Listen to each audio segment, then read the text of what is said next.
Money, money, money, money. That's a terrible singing voice, isn't it, David? It's, I'm not going to comment. You should. You should say what you heard, which is terrible. But dude, it's good to have you on the show, man. Good to be here. I'm excited. This will be fun. It will be fun. Okay, now I'm gonna just make an observation here. You remind me of somebody, and I'm probably aging myself terribly right now. But how old are you? So I'm 45. Oh, what is it? Does the fountain of youth, is it in your backyard or something like that? What the heck's going on? No, West Coast. It's just easy living. 45. Okay, so you'll know who I'm talking about. You remind me so much of Dean Cain when he played Superman in those. It's a compliment, by the way, but like you remind me so much of him, like because I watched that show growing up. I can't remember what the name of the TV show was, but he was Superman for that series. Yeah, I have had. My hair gets a little curly, so sometimes I do get a little drops of the swirl, which nice. I try to fold that back, but yeah. Have you ever been told that before? No, not Dean Cain, but I'll take it. That's a good Superman's a good compliment. I'll run with that. I'm shocked, man. Well, I just made Halloween easy for you in 2022. How about that? Oh man, I'm excited to talk about today's topic. I'm very, very passionate about it. I actually just got some wonderful news over this past weekend that I'll share with you that actually brought me a ton of joy. And that is, so I have as you and I were talking about, 16 and 14. So I have as of this year, 2 high school students now. And anytime I've had somebody who's written anything about, money mindset for kids, anything to do with financial education for our kids, I get really excited about it. And I started out teaching my boys early on about financing. Like my 2 oldest boys, they actually have custodial accounts that are investment accounts that they actually invest in the market, and they actually meet with me and my financial advisor so they can get strategy on how to invest their money. And the money that they make, they give anywhere from 10 to 30% of it into that account when they make money. So they've actually have saved up quite a bit over the past years. So they know, I would say, more than the average. But I've always been really, really passionate about like, why aren't they teaching this stuff in school? And the thing that brought me a lot of joy and good news was my son got my 16-year-old got his schedule for sophomore year. And on there was personal finance, an actual class that his high school is teaching him. And I've always been like, why aren't they teaching this in school, for the love of God? Right? We know polyellograms, but why not personal finance, for crying out loud? And he's taken it, which I was just like, yes, that's awesome. But it is. How did you get involved with all this though? So it's funny.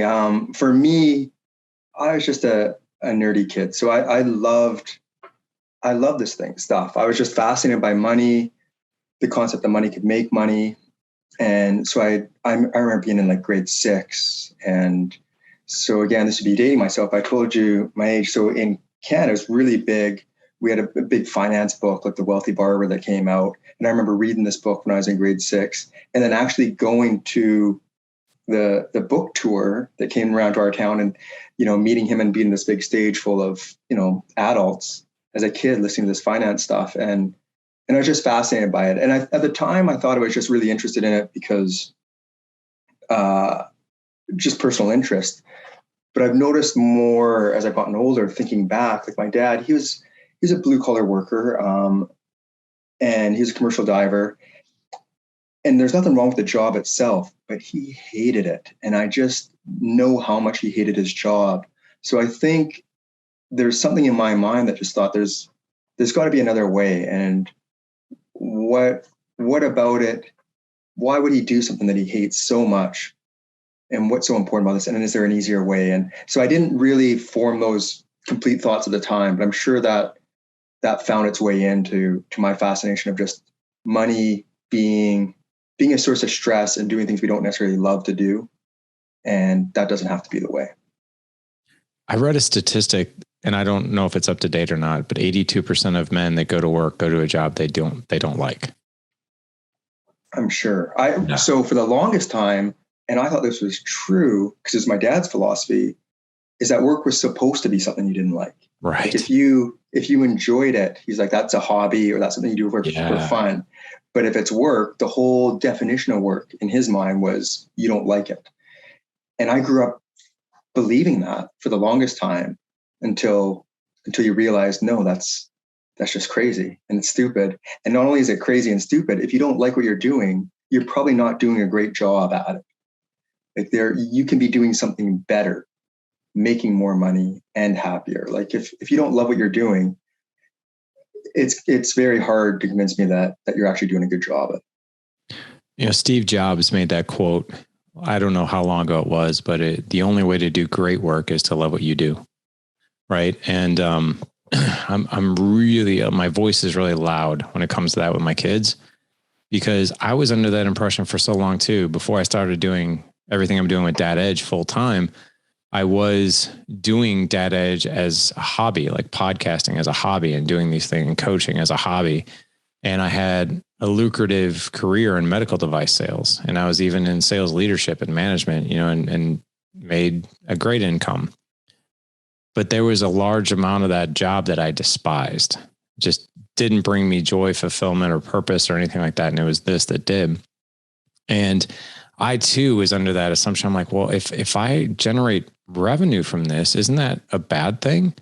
And I had a really good mentor of mine back in 2015. He was a coach for me. I also joined his mastermind, and he was a very successful businessman. He was in his 60s, but had bought and sold 8 different businesses and was now coaching. And he told me something I'll never forget. He's like, whoever told you that? And I was like, nobody. I was like, I just assumed. He's like, well, exactly. He goes, it's the lie we all tell ourselves. He's like, let me tell you, when you do the work that makes you come alive and you can put food on the table and be profitable. And by the way, it's also okay if you make a ridiculous amount of money doing what you love, because if you're doing what you love, you're probably creating a ton of value for others. That's when these two worlds come together, that's when life feels amazing, right? That you can do the work that makes you come alive and put food on the table. There should be no guilt or shame or anything. In fact, the rest of the world needs that. My question to you is, did you ever have a conversation with your dad about just maybe why he did that? Or did he give you any additional reasons why he was doing that? I think it's just how he was brought up. So he's not around now. And we had lots of conversations because I was always poking and curious. But some of the beauty of our conversations is we didn't agree or see eye to eye on almost anything. And money and work was one of those things, which was fun because he'd give me a hard time. I'd give him a hard time, but we respect each other enough that we were okay that we had different opinions. But my relationship with him was always less a mentor, less a father, more sort of a peer or a friend. So it was a different style of relationship. And I think for him, it was just this mindset of you just work hard. It's supposed to be miserable.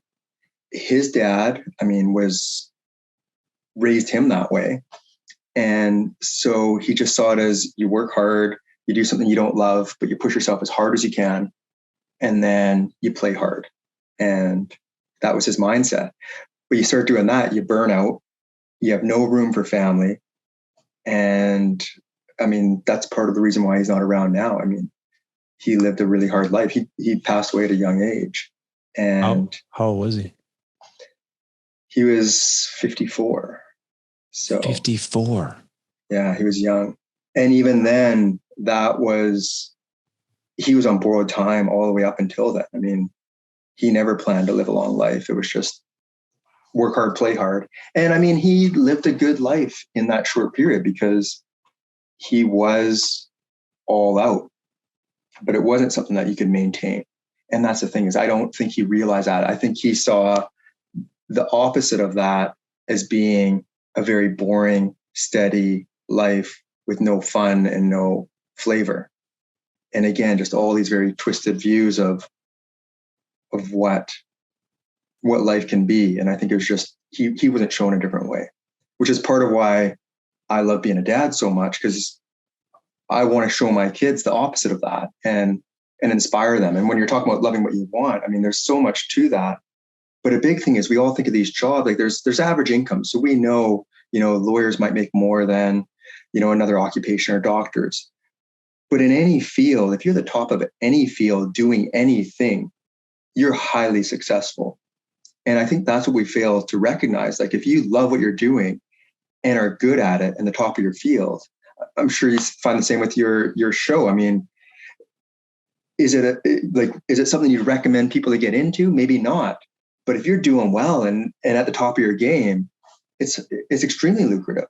So that's what we forget. We get caught up in the titles rather than what are we really passionate about. And that's a bit of how my approach with teaching money comes along as well. It has a bit of that sort of philosophical feel to it, because I think we miss a lot of that as well.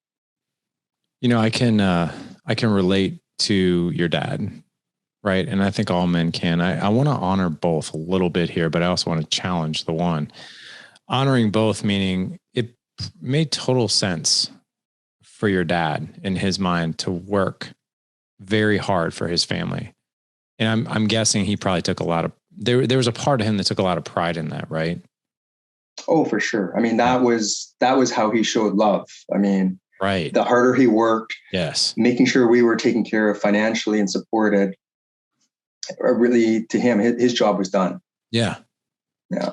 Yeah. And a lot of us think that, well, in order for me to have that badge of nobility, then I should probably not really like what I do, because otherwise I just feel like I'm cheating life in a way if I love what I do and I'm still able to put food on the table. But a lot of men feel that way. And also what I will tell you. So this is kind of it's an interesting story, and it sounds like there's not a lot of empathy around it, but I'll share it anyway, because I thought it was a good coaching moment for my boys last night. Last night we did family photos with 4 boys and mom and all this. It was really entertaining. The photographer thought it was hilarious. Poor mom. Right. I know. We didn't get done with family photos until like 8:30, 9 o'clock at night, because we're doing the whole sunset thing. And my 14-year-old goes, "Hey," and none of us ate dinner. And he's like, "Hey, can we go out to dinner?" I was like, "Where do you want to go?" He's like, "Well, it's game 5 of the Celtics and the Warriors. And like, we go to Buffalo Wild Wings and watch the game." And I was like, "Yeah, we could do that. That sounds good." So we go to Buffalo Wild Wings. We're sitting there, we're watching the game as a family.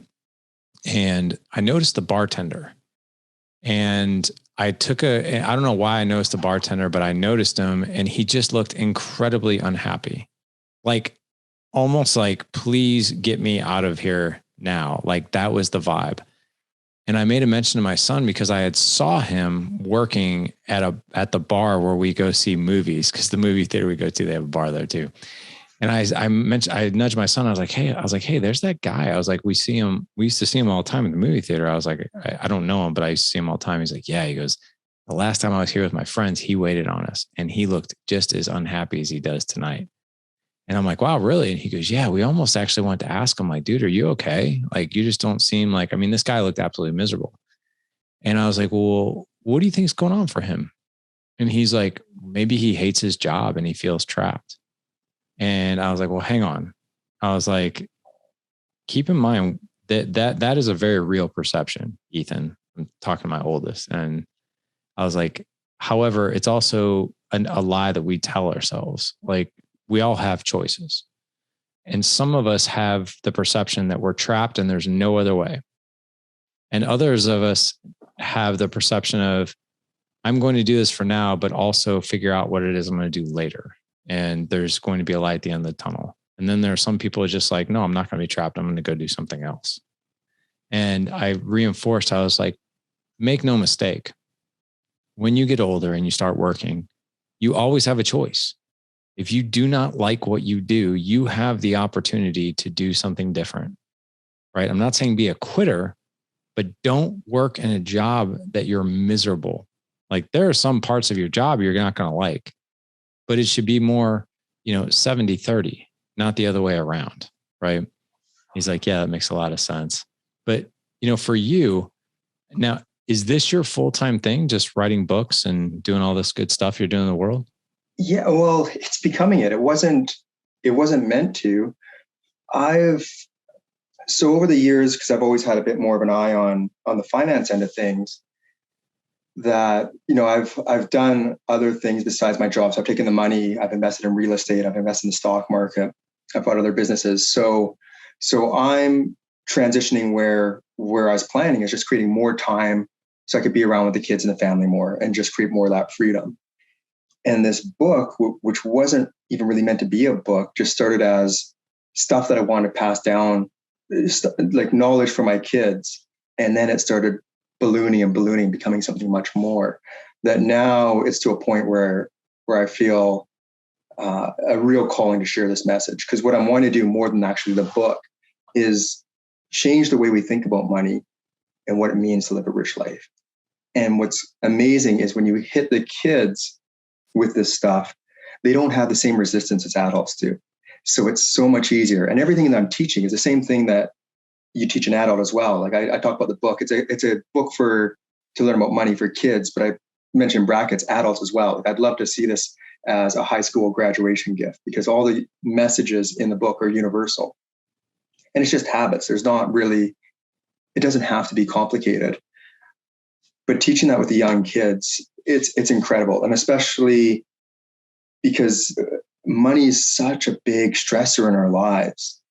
And it's funny. So with the book itself, and this is what I was mentioning a bit more around the philosophical side, I'm actually what I would hope kids reading the book get from it isn't how to become millionaires per se or extremely rich, but rather learn the habits where they start viewing money in such a way and building up money in such a way and automating it where it stops being a factor in their decisions and something they're constantly thinking about.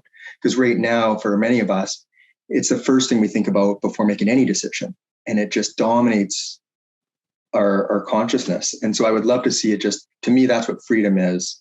Like financial freedom is where the money just fades into the background and is no longer a factor in most of your decisions. And that's the direction I'd love to sort of see our kids and this whole generation go. Because it's we're going in an opposite direction where there is no end. And it's just every step you make, then it's the next step, then it's the next step, then it's the next step. And it's just an endless cycle.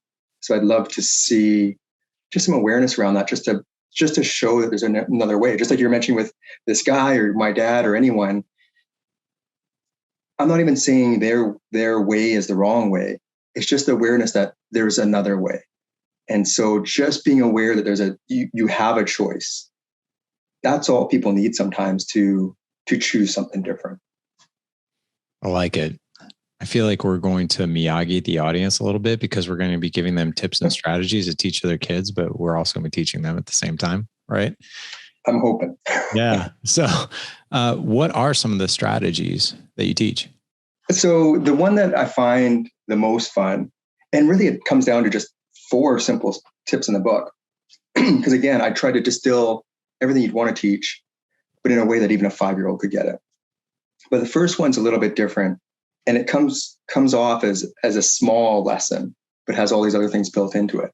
So the first lesson's only buy the awesome stuff. And then the idea around it is really understanding what the awesome stuff is. So even in the book, the child himself is like, I only buy awesome stuff. And then there's a whole lesson of, well, wait a sec, let's look at all the stuff you've bought, all the stuff that, is in your room under the bed you've never even played with, and really think about what is important to you.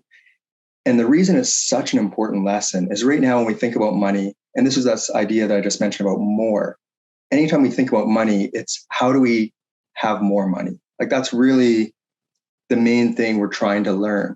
And that's not a bad lesson. And so some of these other tips are strategies around that. But if it's the only lesson we've been taught, which is the case for most of us, that's why even when we see, millionaires, billionaires, they're still seeking more because they didn't learn anything but to chase more. Whereas this is that first lesson of what's really important to you. And once you understand what's really important to you, then you can start seeking more. But it doesn't have that endless chase that it would if you'd never learned that first lesson. Mm. So really understanding what it is that you value versus like the thing or the possession. Exactly. And it's neat because I find even when talking with adults, a lot of times it's very common to think, like if I ask what's your awesome stuff, a common response isn't necessarily what they really value. It's what they're planning on buying next. Mm. And then when they're pushed back on that a bit, you start recognizing that's the case. And not because what they said is bad, but it's sort of like you mentioned to me just before the call, you start seeing people get passionate and talking about something, getting excited. And that's the awesome stuff. You can see it. You can see it in the body language. And that's what I'm trying to get at. And that's where the kids learn that lesson faster than the adults. Because if you really sit on it as an adult, a lot of times we don't really know what we want. We know what we're chasing. Yeah. But we don't know what we really want. I got a story I want to share with you, but before I share the story, I want to know, how do we vet that out of our kids? Like, how do we guide them so they understand what it is that they value? So and you were mentioning the Miyagi our way through this. Right. What I would love to do is first, rather than the book just being something we throw at the kids, use it as something that you can read with the kids as a family, right, and then have discussions. So then they start seeing this stuff. Because around money, we have so much just guilt and shame and just secrecy and judgment. And the thing is the awesome stuff, it's going to be different for everybody. And what I consider awesome is going to seem just frivolous and wasteful to someone else. So you got to first approach it without any judgment. And just as you start talking about, like, this is what's important to me, what's important to you, having those discussions, it helps. And it's really just the awareness. So to put it in perspective for like a young kid, I'm sure you've got 4 boys. So I'm sure you've had those instances where you might be out somewhere and they're just like begging you for an ice cream cone or something. And they're thinking, if I can just pull a tantrum here and just break my dad down, he might say yes. And that's what we're used to, is these kids just like, how do I get what I want? And in that moment, these same kids, if they learned about awesome stuff, rather than saying you can't buy it or we don't have the money or coming up with any excuse, putting the power back in their hands and saying, is this your awesome stuff? And just the fact of them pausing and reflecting and thinking, like, is it this?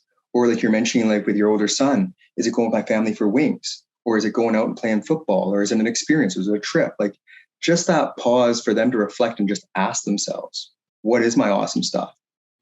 That's it. They don't have to hit it right away. It doesn't even have to be an amazing thing that they land on. Just the fact that they're even asking that question, that's the magic right there. And then how do we help them understand the meaning of their awesome stuff? So like, let's just say we're going to start the conversation around, let's identify your awesome stuff, right? How do we, so like, for instance, when you say the word ice cream, in the moment I want an ice cream, that sounds pretty awesome, whether it's a part of my awesome stuff or not, right? But at the same time, I also truly want to know, like, what is my awesome stuff? And just why you think about that. You know, one of the things that we do in our mastermind program for our dads is we have something called the Dad Edge Alliance core value exercise. It's to help men identify what their 5 to 7 core values are, because we operate, that's more of an intuitional and something that is not even on the conscious level. But when we go through an exercise, we bring those things out. You start to really analyze, you know, it's the same situation of like, I don't know what it is about blank, but it just doesn't feel right to me. Or I don't know what it is about this, but it feels right to me. Happens in our relationships, our jobs, the things that we buy and all that. So we help men identify those things through that exercise. But the thing I'm trying to understand is, how do we help like an 8 or 9 year old, you know, experience and identify those awesome things? Well, it sounds like it might be tricky, but it really isn't, because we know, and especially at that age, without the barriers, we don't have the guilt around it. So you start by just, you know, we know with our kids what maybe their favorite toy is or their favorite sport, their favorite experience. Like you've got 4 boys, and I'm sure you know what the lever is for each of them, and it's going to be different for all 4. So you start with that. So when they say, hey, it's the ice cream, you're like, well, you say it's the ice cream, but you're always asking to go play football with your friends, or you're, you know, anytime you can get to the beach and build a sandcastle, like that's what you want to do. So once you start identifying things that they really love, then that becomes the benchmark they can use to compare against. So when I'm looking at the ice cream, am I as excited about this as I would be if my dad said, you know what, let's skip the ice cream. We're going to drive 20 minutes down the road to your favorite, noodle shop, and we're going to get this.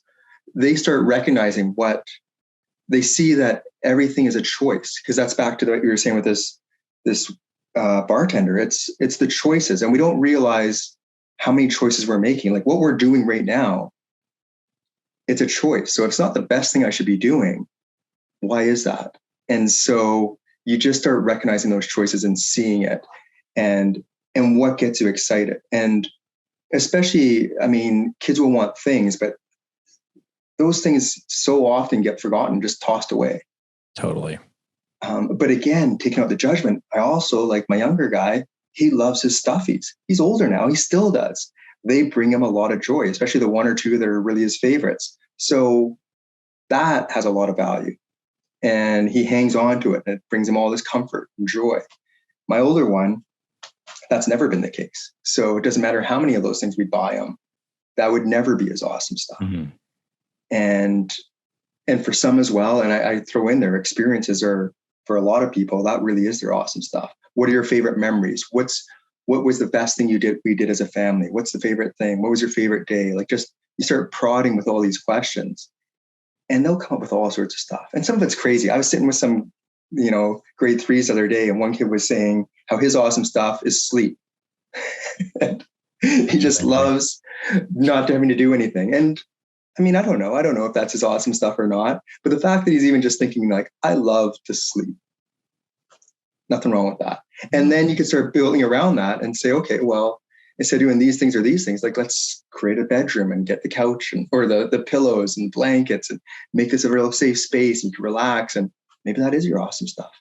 And maybe it isn't. It doesn't really matter. I guess that's the answer. It doesn't matter if they're right or wrong. What matters is they're asking the question, what is important to me? That's what's important. Yeah, because you're triggering better questions. You're triggering, like, maybe even the why behind it. Is this like something that's immediate gratification, or is it actually something in line with, what is that I value? I've told this story before. Before I tell the story, I want to ask you this next question, which is, you said you have four strategies that you teach. And it sounds like the first one is really identifying, well, hey, at the end of the day, what is it that I truly value versus what I think I value? So I really want to get to your second, third, and fourth one. Sure. Yeah. And I'll go into them briefer, because they are really simple. Like when we think about money, the reason people get so scared of money a lot of times, they equate it with math or something complicated, or it's more than that. It isn't. It's just simple habits. You don't need to, like, this whole hustle mentality, or should you invest in Bitcoin or EFTs or Apple? It makes a difference, but not really. And that's where, looking back, I've noticed that a lot of it's noise, and the things that really make a difference are the habits. So the first one, I mean, if you want to start, growing your personal wealth, just like you mentioned with your boys, the first thing you got to do is start saving. And so the second lesson is always save first. And with this idea of, we try to budget, most of us can't budget. That's not human nature. And so by saving first, it automates the whole process. It creates a ceiling on lifestyle inflation. We get used to spending what we have, and it becomes a habit. So that's the first lesson. And especially with young kids, if you're in the habit, like, imagine if you're in your 20s, your first job, and you'd save 20% of everything you ever earned your whole life. In your 40s now, I mean, the amount of money you would have saved is incredible. Much more than if you'd made, the right bet here, or done this right, or picked up a side job, or gone to this gone to this different direction to work. It doesn't matter as much as that saving. So that's the second lesson, developing that habit. And the third is around setting your savings to work, and the idea of investing, because that's where the difference between saving and compound interest is incredible. And our minds can't even fathom that. So in the book, rather than trying to teach the math behind it, or how to invest, or where to invest, I'm just trying to teach them the power of compounding, which is incredible, combined with, you don't need to know this and figure it all out yourself. Like you said, you take your kids to a financial advisor, you go to a financial advisor. There are experts in this field that spent their whole lives learning it. Why would we think that we know better find the right person, ask for help. So that's the third lesson. And around compound interest, I mean, some charts around compound interest that can just blow your mind about how fast it grows. And the fourth is give and you'll have more. And I explain in a way where it's more not just metaphorically, but financially, how you feel, the community around you, all around. I mean, it really is one of those things where there's a lot of scarcity around giving, and we feel that scarcity. But once you see it in practice, it's astonishing how much that comes back. And I have different quotes in the book. And so for that chapter, I have one by Anne Frank, which basically says, nobody's ever become poor by giving. Wow. I like that quote a lot. And, you're not the first guest to actually mention that. I just had a financial expert on, it was 2 months ago, and he said basically the exact same thing, was that he wanted to give 40% of his income. And when he did that, he actually became more wealthy. So, and there was a whole story behind that. I want to ask you though, the one thing that I have struggled with, and I'm sure I'm speaking for most fathers, is motivating my kids to save first, which has been because they always want like the new thing, the new shoes, the new hat, all this stuff. Right, wrong, or indifferent. Here's how I have incentivized them to save. I treat it, their custodial accounts, their investments accounts, like I view it kind of as quote unquote a 401k. And if they're willing to save a certain amount, then I will match that. So I always tell them, if you save 30% of what you make, I will match it dollar for dollar. And we've been doing that for years, and they love it. So like the other night, my 14-year-old, who, if I didn't have these constant conversations with him, he would have probably money flying out of his wallet at all times. Cause he's one of those kids. He loves style. Like he's got great style, and he likes to spend money on his new pair of shoes and that kind of thing. And he works hard to actually make extra money. He's always asking like, hey, what extra can I do to make more money? But one thing I've noticed with him is, so like the other night, he bought an Oculus. It was like the thing, right?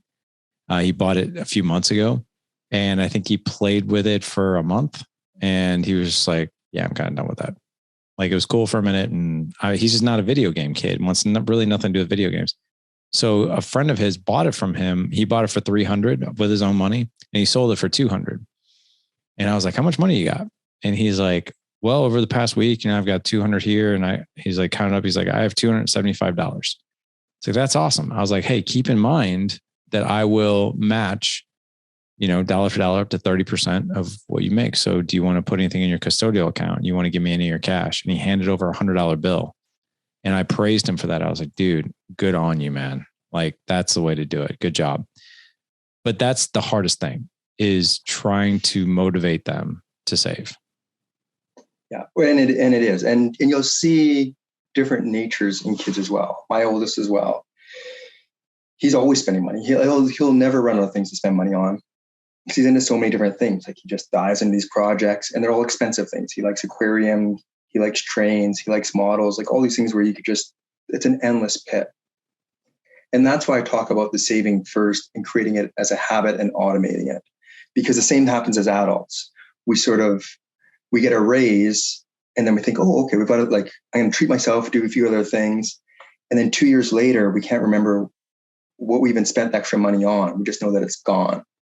And that's that lifestyle inflation, because we quickly adapt to what we have and we'll spend it.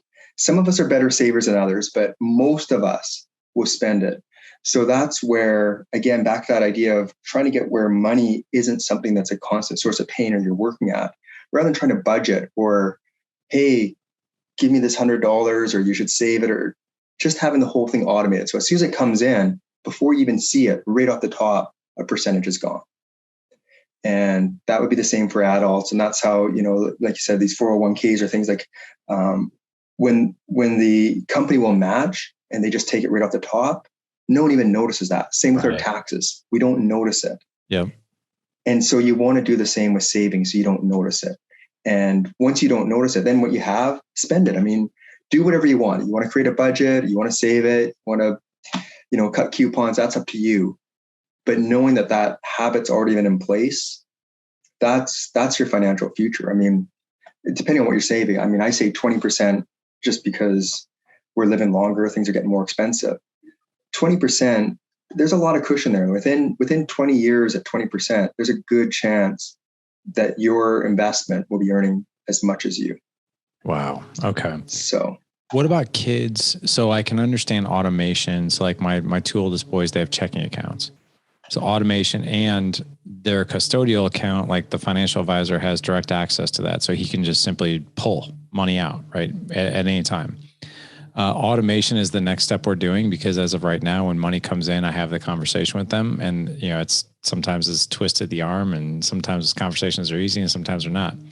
But for kids, like, let's just say you have younger kids and you're wanting to teach them how to save money early, and they're being paid cash, right? Let's just say, oh, you cut the grass, here's $20 and you pay them in cash. They don't have a credit card or, a debit card or whatever it is, or a loaded card or even a checking account. But if we want to start incentivizing kids to save early, how do we do that if it's a cash thing? Well, even that, like, I mean, a lot of it's just even having the discussions. Whether what you actually do isn't as important as having the discussion, because then the kids start getting familiarized with, this is what's important, this is why. But in that case, I mean, you could still, here's $20. I'm going to take $4 right off the top and put it away for you, because we always do that, 2 out of $10 or whatever it might be. Even a young kid can sort of see that go. And don't worry, this is looked after. This is still your money. But when you're older, it's going to become a lot more money. I'm saving this for you. And this is just a habit you get in. So you can just show them that happening. And they don't need to necessarily know which bank account or how it went, or if the account's a custodial account, or you did the investments yourself, or how you did the matching. Just knowing that it's moving.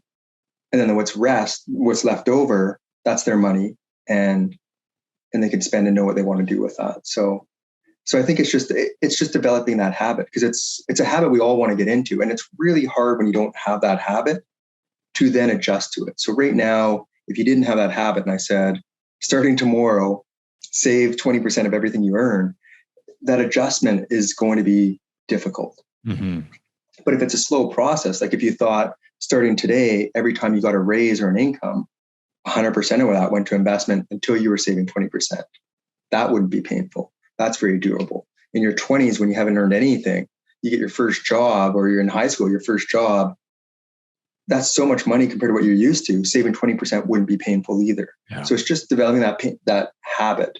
So same with your son. Like, I know with mine, it doesn't matter how much money I gave him, he would find a way to spend it. And it sounds like your one son would be the same. Yeah. So rather than leaving up to him, like, well, do you want the shoes or do you want this? It's like, here's 20% gone, and this is what you have left. You choose what you want to do, but this is what you have left. And that's just the habit you're always going to be in.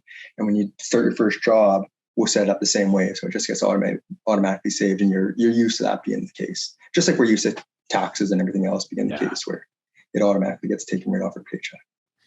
All right, so the theme is really just be willing to have the conversations, right? And also be willing that if you're, I never really thought of, when I hand over money because we pay our two oldest boys to babysit the little ones. And, like the other night, I gave my oldest son $40 for 4 hours. And I think would have been appropriate is saying like, hey, I've got a great idea. How about if I give you $33 and I take $7 and I put it in your custodial account? That way it's automatically saved, versus I just handed him over two 20s and he's probably going to spend that on whatever he's going to spend it on. But you mentioned also earlier that you have been able to maybe explain compound interest to your kids. I am so curious on having that, because there's listen, I'll be really honest. I graduated from college with a lot of college debt, not credit card debt, student loans. We bought, my wife and I bought our first house pretty much kind of right out of college. We got married. We did the whole American dream thing. We bought a brand new car, and I was like, holy crap, I'm sitting on a lot of debt right now. So for 6 straight years, and I feel like it's such a miss and such a huge loss, the company I was working for did a 6% match on a 401k. And instead of investing just 6% of my income, which I'm kicking myself right now for not doing, I took every single penny that I could possibly muster and paid off debt. And I was super aggressive with it.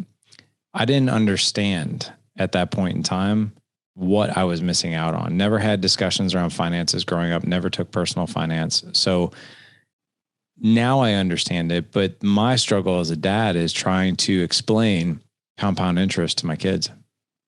Yeah. Well, and that's where it's interesting, because with the book, where people have the most sort of pushback or disagreement with the book is the whole chapter around investing. Because there's people who think it should be explained more or less, or that it's reckless, or to even teach kids that compound interest exists, or that they can make money when it's not a guarantee, and not talk about risk. There's all this pushback. But again, this is all these limiting beliefs. And really what it comes down to is I just want to teach two main points with that.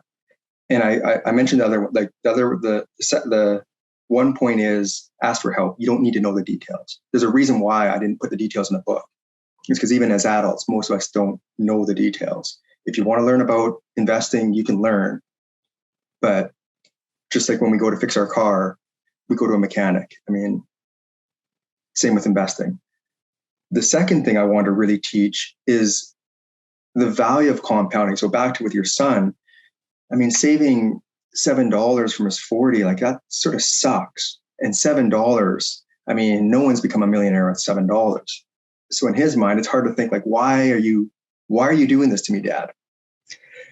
But if they can start seeing compounding of just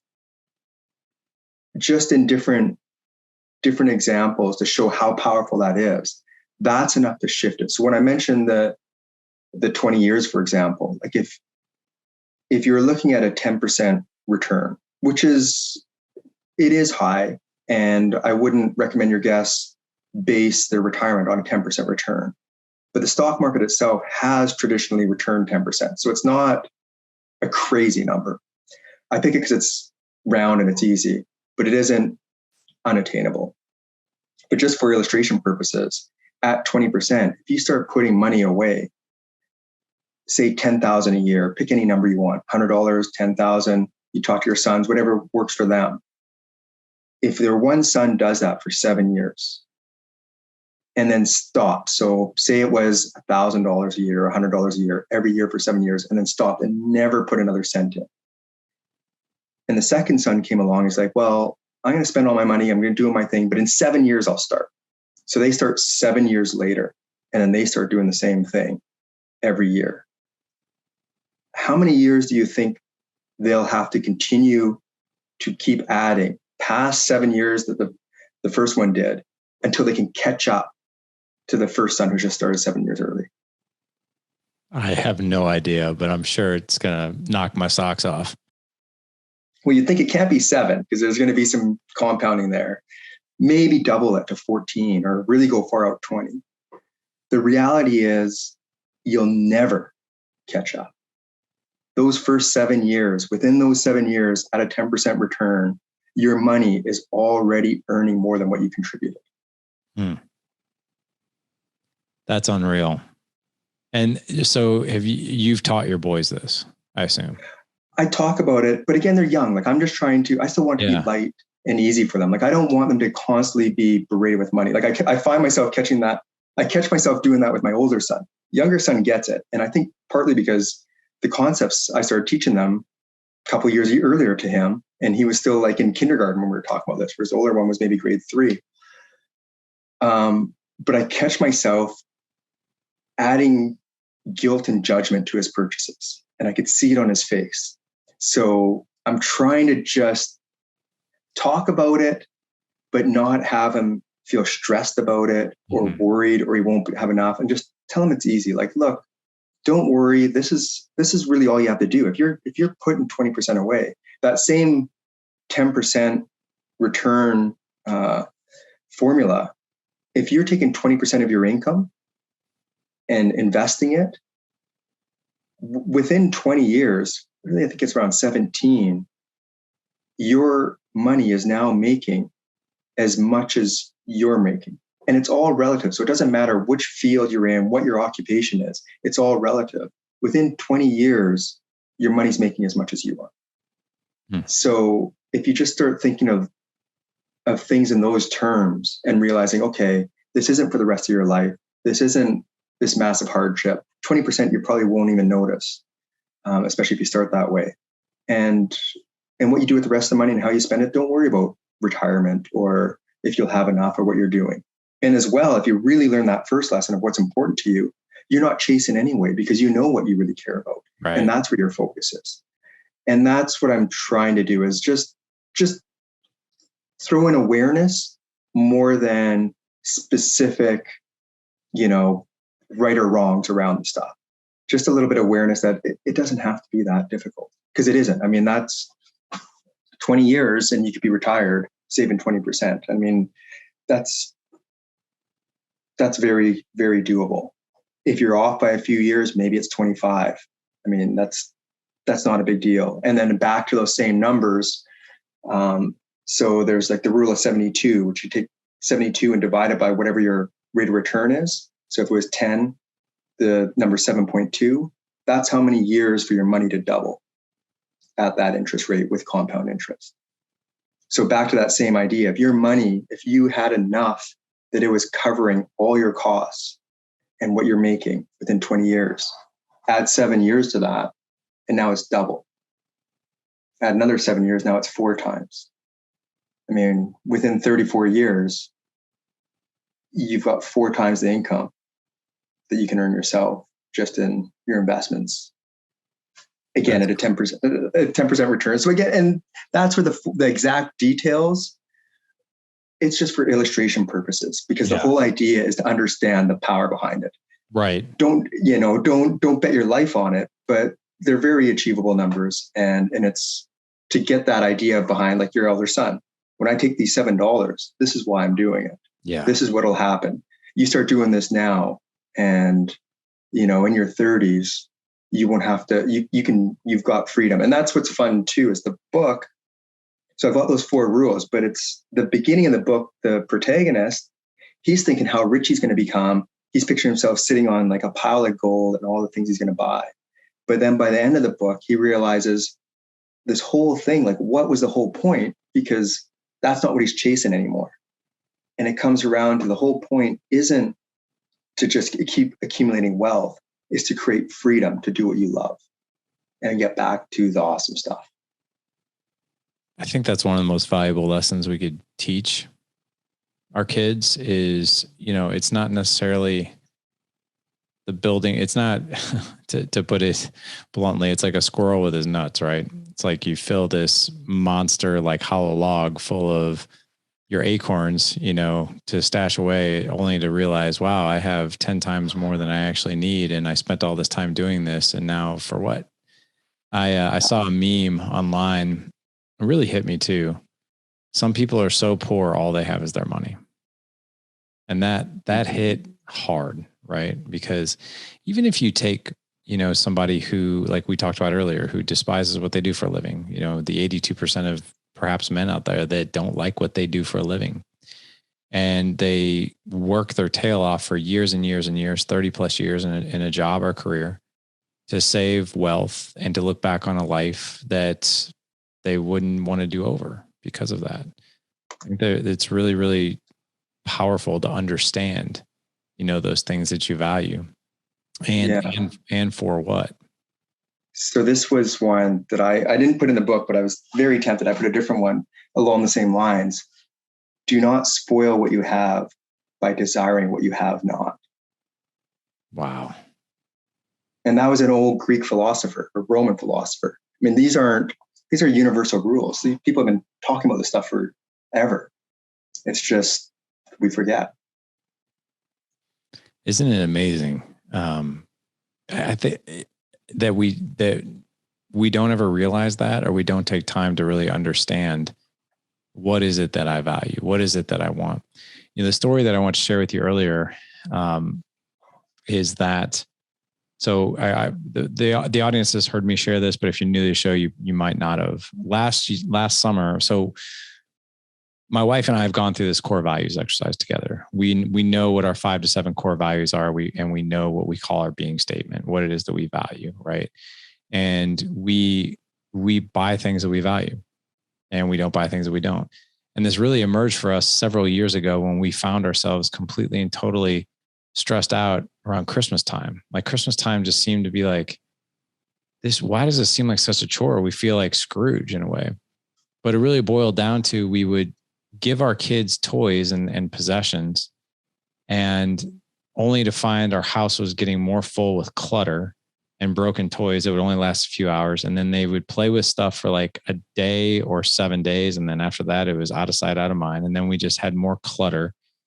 And we were, financially, that's where we were putting our money. And we were like, man, like, why does this suck so bad? Well, we really realized after doing that exercise that we value experiences over stuff. So that's like a theme and a motto of our entire family: experiences over stuff. And what we've done for years now, I think this is our 5th year, $50 per kid for Christmas. That's it. Maybe $100 at the most, but they get 3 gifts. That's it. All their other gifts are taken care of by their grandparents. And that's really all they need. But what we do as a family is we identify, hey, this is the money that we might have spent on Christmas. And I'll be really honest with you, it's not a lot, but we want to put this towards an experience. And as we start thinking about experiences and travel or a vacation or something, what is it we want to do as a family? And then we go experience that. But the story I have for you is, last summer, we decided to, one of Jessica and I's core values is environment. It's our house. And we don't spend money on cars. We don't spend money on clothes. We just, we spend, but we do spend a little bit of money on our house. Last year, we put in a backyard project. It's, big backyard project with a fire pit and some speakers and stuff like that outside. And the project was done last July. And I'm sitting there with my oldest son, and everybody's over at our house. All of his friends, the little kids' friends, couples, probably had 25 people at our house. The music's playing. People are throwing bags. We've got s'mores for the kids, and, a big fire pit. And my son comes up to me, he sits down next to me. He's like, hey, Dad. He's like, when are you going to buy a nice car? And I, was driving a 2016 Nissan Altima. And I was like, why do you ask? And, my wife drives a minivan that's used. It's not a big deal. And I was like, why do you ask? He's like, well, Steve just bought a Corvette up the street. George just bought a brand new, like, awesome Mustang. And Brady's dad just bought an Audi. Like, Dad, when are you going to buy a nice car? And I looked at him and I shook my head. I go, Ethan, you're actually sitting in my Corvette right now. And he's like, I'm sorry, what? He's like, I said, you're sitting in my Corvette. He's like, I don't understand. I was like, well, I don't value cars. I was like, and I don't value stuff. But what I do value is our memories, our deep connection that we make as a family, gatherings, and our environment. So you're sitting in my car. This project is done. And I could have spent the money and bought a Corvette, but I want to spend the money here because this is where memories are going to be made, where fun is going to be had, where your friends are going to be here. Girls you're dating are going to be here. Like, this is a space that we can enjoy for years to come. I was like, I could have bought the car. I was like, but you and I could fit in a Corvette, just the two of us. And that'd be cool for like 7 minutes. I was like, but take a look around, Ethan. Look at your friends. Look at everybody having fun. Should I have bought the car, or did I make the right decision? And he goes, good move. So, but that felt really good. I mean, did the price tag, scare me a little bit? Yeah, I didn't spend as much as I would on a Corvette, but it was still a little scary. But at the end of the day, my wife and I were like, absolutely yes. There's no question about it. This is where we want to spend our money because this is where our family gathers. Love that. I would, like you were asking all these different questions. I mean, this to me, this is how we teach our kids about money. It doesn't have to be all those specifics. It's the conversation and what you value and why. And I take it a step further that you can start having those same conversations with your kids. Hey, Christmas, we're thinking, instead of doing this, would you guys rather do a trip? What do you think of that idea? Or save up for this. I know, so we did the opposite, and I love our home, and we're big house people as well. But we were in this large, like character home, like just gorgeous, gorgeous old home where like you can't even buy the wood anymore. Like it's stuff you'd have like in a castle with like just all the, a million trees went into this house. You just wouldn't do it anymore. But we found ourselves in this big place and we want to do more travel and have more freedom. I love being able to, like you were asking what I'm doing for work. I mean, I'm doing this as a passion project because I believe in it. I love having the free time to, yesterday I was at the kids' outdoor beach field trip and going to do those things. So we had this conversation with them like, hey, we're thinking of selling the house and moving to something smaller for these reasons. And just having that conversation with them. So now the house we're in, it's probably a third the value of the house we were in before. And it works well for us. And we haven't really compromised anything.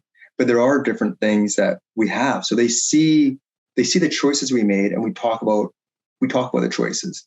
And then what they miss and what they don't and what they would have done. And it's just exactly that. It's where everything's a choice. And we're just talking about it like, what would you guys rather? Would you rather go on a few trips, or like you said, have all our friends over here in this nice big yard? Would you rather go on a road trip in a car, just the two of us down the, for the day? Like what's important to you? This is what's important to me. So as I was thinking, as you mentioned the values, I was curious if your kids are aware of the values that you and your wife came up with, and then start asking them what their values are. So then you start seeing how they overlap, or defining your own values as a family. This is what we believe in a family. And it's just having those open discussions that just start opening that little, just a little peek at something else, just that awareness of, hey, let's just start questioning rather than being on autopilot and just thinking because everyone else does this is what we're doing. I get the same question all the time about cars because I'm not a car person, but where we do the drop off with the kids, everyone's rolling up in a Tesla. So our guys are wondering like, when are we getting a Tesla? We're never getting a Tesla. Like it's because that's not what's important to me. And for them, there's nothing wrong with them for driving the Tesla. That's not where I'll put the money. I mean, I'm the same way. Cars, I can't even tell you the year of my car. It's a Honda Civic. It's a great little car. I love it. But I'm not a car person. I can't tell you anything about it. Yeah, it's interesting. Like, and that's where I think kind of keeping up with the Joneses, I think that's a really, really powerful lesson for our kids, because when your kid sees his buddy have like the next new thing, whether it's the PlayStation game, the new hat, the new shoes, the new jeans and shirt, I think it's really, really powerful to see our kids being like, yeah, that's not really an arena I'm willing to compete in, and I'm actually really, really good with that. Like, well, and that's back to what they value. That's the best way to combat that. Because if you see everyone with something better, you're going to feel insecure and jealous. It's just natural. But if you know what's really important to you, that's the way to overcome that, where you're like, yeah, but that's not what I want. So it's hard to feel envy for something that you don't want.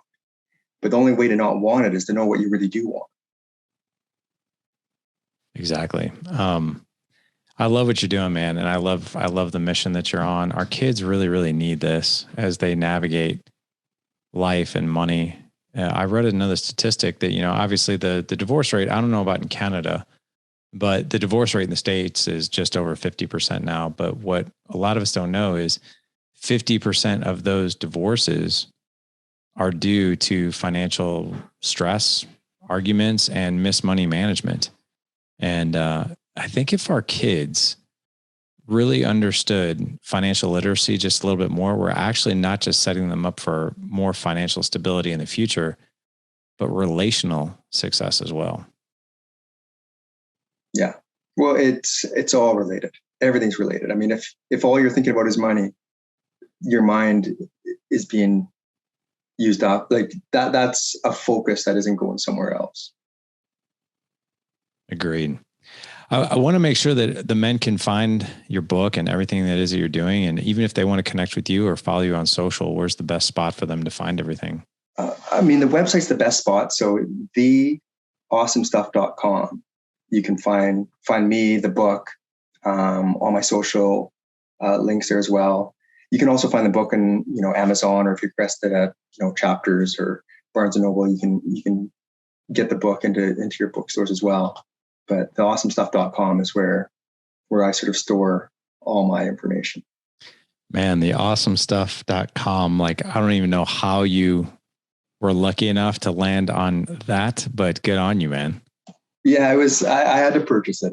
It was taken, but that's what I'm trying to build this movement around. So I want to make sure that the awesomestuff.com was my domain. Oh man, that is cool, dude. Well, guys, not to worry. We're going to make it really, really easy for you to find David and his books and everything he's doing. Head on over to thedadedge.com/Friday60 for the show. Again, thedadedge.com/Friday60. David, this was awesome, man. I really enjoyed this. We need more men who are fighting this fight.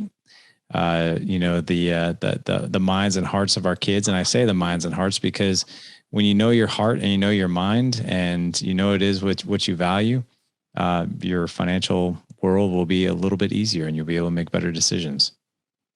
For sure. Yeah, I know it was a lot of fun. And I love talking about this stuff and also being part of the Dad Edge. Because I mean, we need more dads to really take notice and be present. I mean, it has such an impact on the kids. So agreed, man. I love that. Awesome, man. Well, guys, like I said, head on over to thedadedge.com/Friday60 for all the resources mentioned in today's show. And above all else, go out, live legendary. Take care.